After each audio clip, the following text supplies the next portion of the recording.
Hi garden friends, happy Friday. So today I'm making a square succulent arrangement in this cool hyper 2-foot pot that I made a long time ago.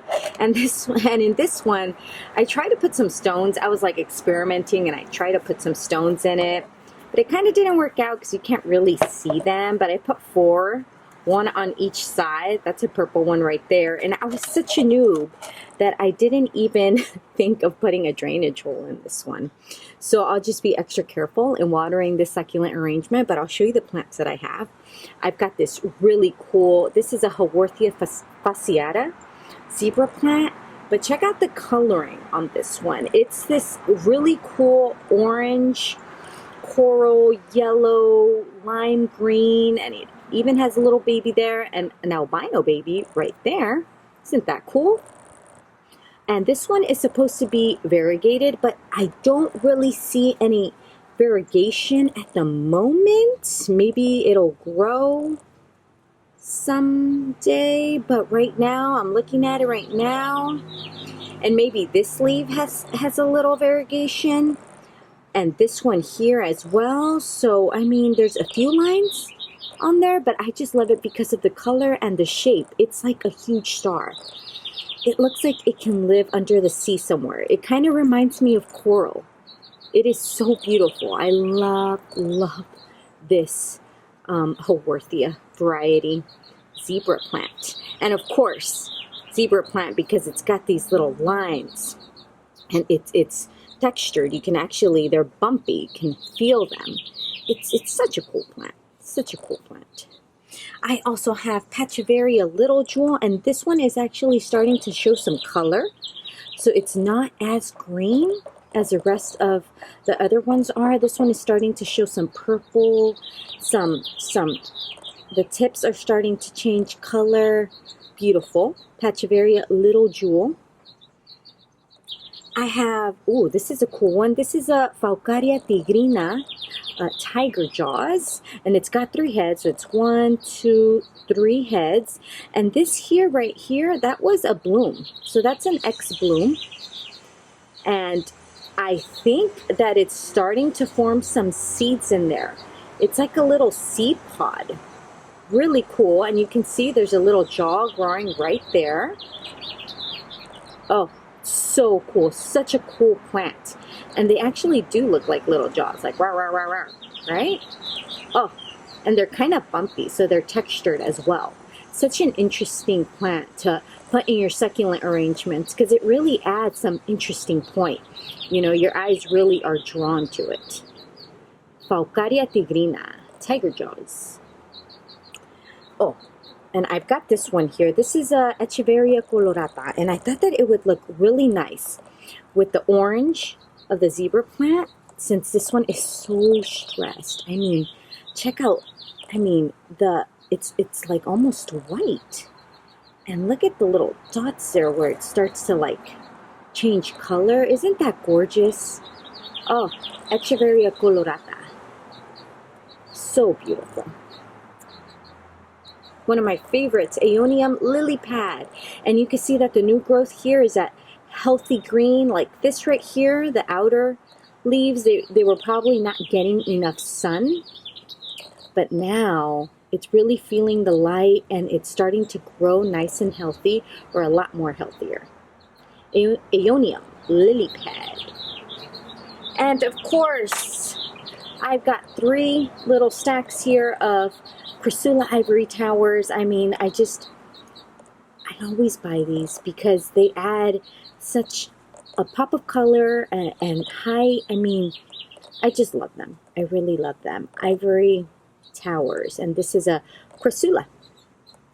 Okay, so I'm going to get started on the succulent arrangement by adding some soil into my planter.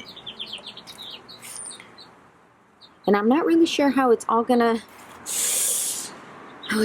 come together, but I'll start with the zebra plant. And I'll kind of press in my soil there. All right, so I've got enough there, and I'll start my zebra plant. I always like to start, I don't know why, but I always start in the left corner. Kind of like my thing there, where I feel comfortable. And the babies are right here, so I'll kind of put them towards the front there, not to forget about them. And I'll press on that soil, and even though the soil will be covering them a bit, they're strong enough to grow and fight through the soil. That I know about Haworthias. Nothing will stop them from coming up and growing strong. Oh, so look at that. Isn't that just gorgeous? Oh, I just love it. Okay, let's see. So on the side here, I'll put the 3 ivory towers. So I'll put the taller one in the back, and I'll be very careful. Okay, just like that. The other taller one right beside it.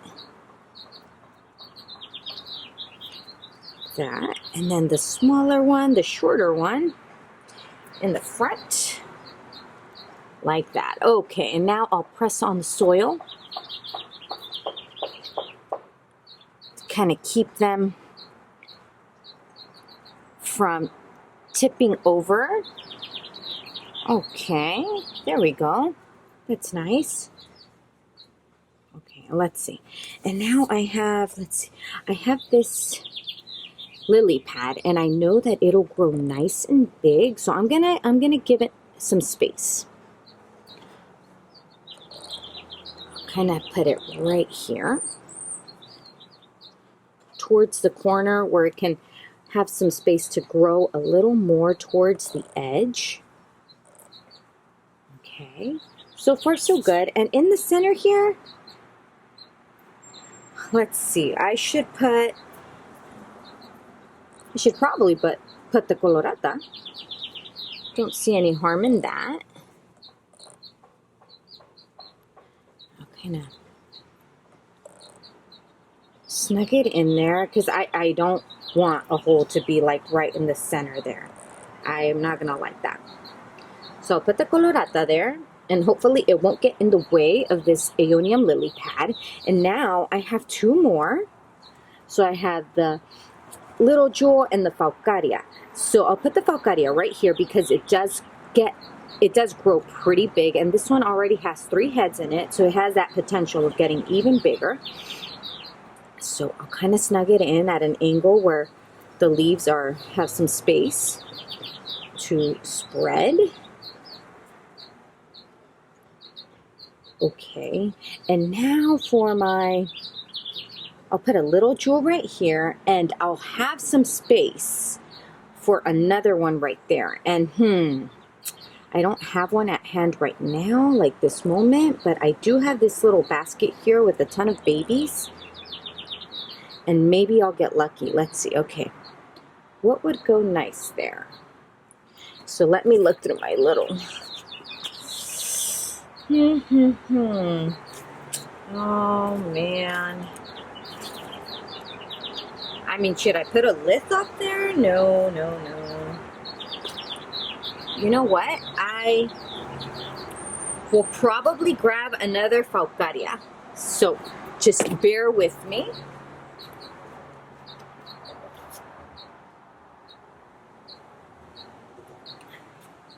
So I've got this Faucaria here. So I've got another one here, but let me clean it before I put it in there.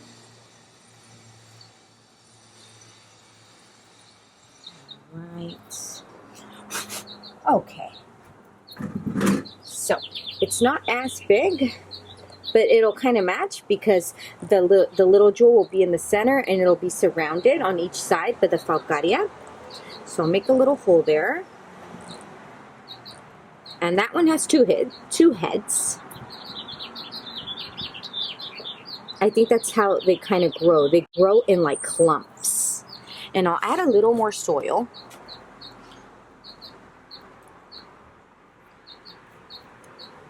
Just so it can be snug with a lot of soil. There we go. So that worked out. I'll kind of adjust that Pachyveria little jewel, and I do see a little root there that I want to poke in. Just make sure. And now I'll kind of adjust them because now I'm all done. And I'll grab my blush brush and I will dust the edge here, and I'll get ready for my stones, because this one definitely needs some stones, and I'll kind of brush gently on my succulents, especially this lily pad, because the lily pads, they have fuzz on them. They have like tiny little hairs that catch the soil, so it's kind of hard to get the soil off of them without like brushing them. And let's see, I'll get my little broom here, a mini broom.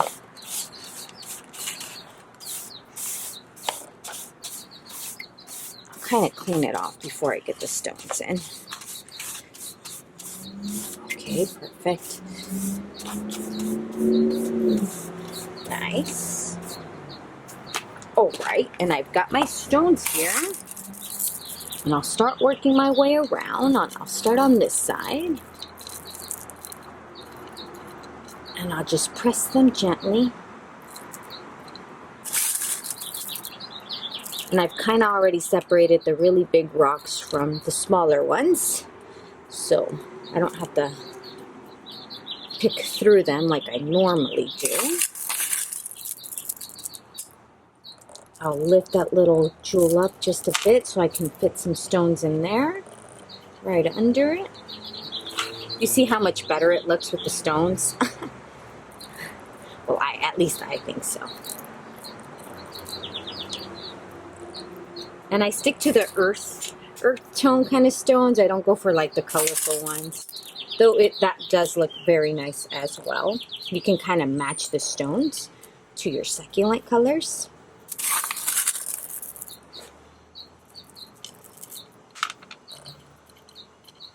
Alright, and I can tuck one in there, maybe another one. Beautiful. And I'll even put some in this little gap there.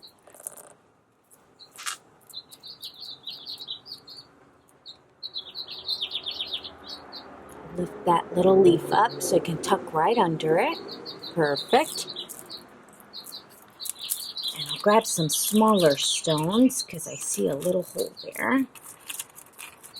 And I'll kind of fit them in through here.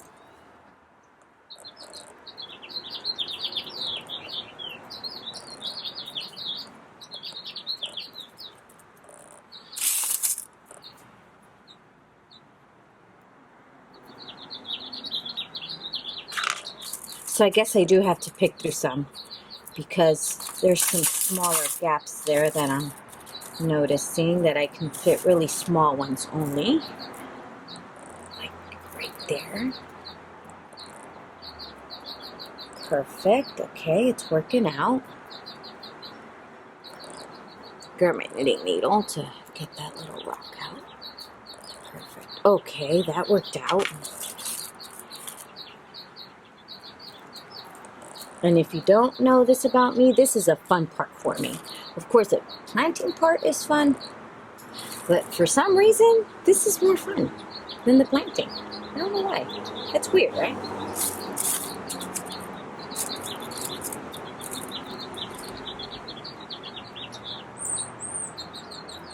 I guess there's just something about fitting them all in. Okay. So that's nice. So I'm kind of done with that side. Now I'll work my way towards the back here.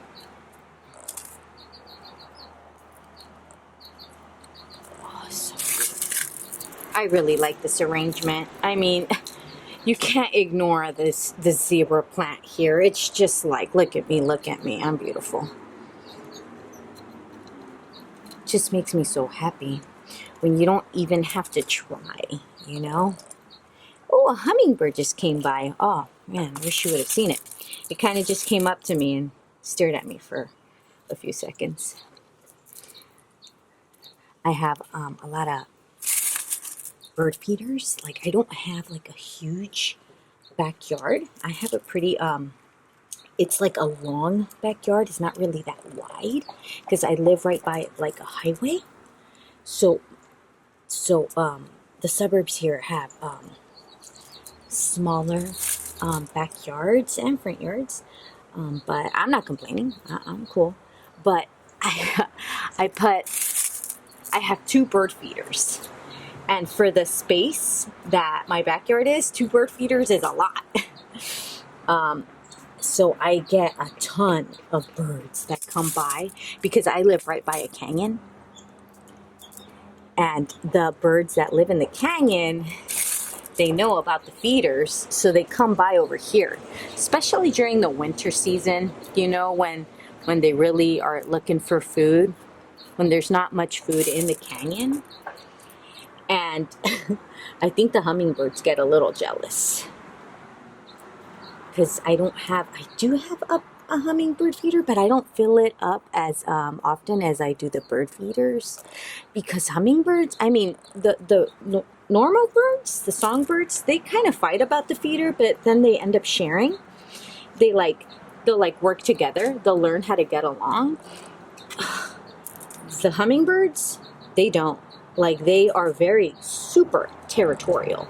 So my little nectar feeder, like, when I fill it up, they'll fight literally all day. Like, 3 hummingbirds will come by, they'll want the feeder and they'll want to claim it, and they'll just fight all day. So that makes me really sad to just see them fight and fight. And they're brutal. They like stab each other. And I mean, I don't know if you've ever seen like hummingbirds taking over a feeder. It's something, man. It stresses me out. So I think that's why I avoid filling it up, because I just don't want to see them fight all day. I don't know. It makes me sad. But anyways, I think I'll just fill it up. Anyways, because it's nice to see them and take photos of them. You know, maybe I should put more hummingbird feeders, not just one, you know. Oh, but check this out. Oh my God. Wow, this is really, really beautiful. I'm going to get it a little closer to the lens here so you can take a closer look at how it turned out. I really like that colorata right in there in the center, because then it would have been all green, and then this kind of would have been all on its own, but it shares the colors with the colorata. And that the second Faucaria, it worked out. That gorgeous lily pad, and of course the Crassulas. Oh my God. And that Haworthia is just to die for. Oh, I hope you enjoyed the succulent arrangement, and I hope everyone has a great Friday. Bye, garden friends.